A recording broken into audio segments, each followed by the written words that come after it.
सकाळी उठून झालं, उठल्यानंतर मंत्र म्हणून झाला, पायाकडे बघून झालं. आता आपल्याला जमिनीवर पाय ठेवायचा असतो. मग जमीन म्हणजे आपली धरती माता, भूमी.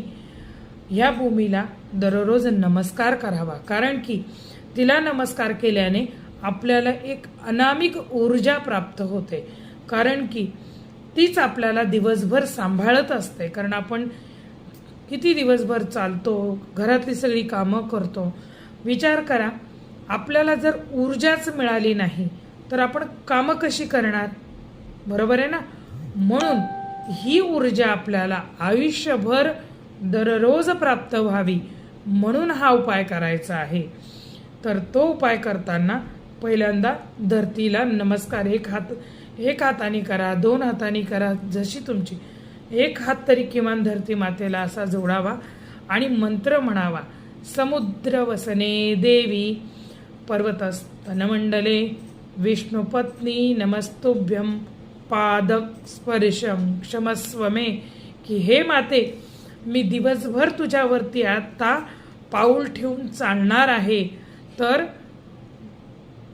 मला क्षमा कर की मी तुझ्या अंगावरती पाय देऊन चालणार आहे.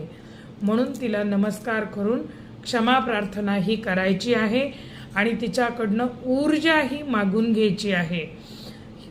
धरती ही माता आहे. शेतकऱ्यांसाठी भूमी किती महत्त्वाची आहे हे तर काही सांगायची गरज नाही. फक्त शेतकऱ्यांसाठी नाही तर आपल्यासाठी सुद्धा. कारण की शेतकऱ्यांनी जर धान्य, भाजीपाला, फळं, फुलं पिकवली नाही तर शहरातली लोक जगतील कशी? म्हणून धरती ही सगळ्यात पहिली आई आहे आपली. धरतीची रोजचा नमस्कार धरतीला करावा आणि आपल्या दिवसाची ही सुरुवात करावी.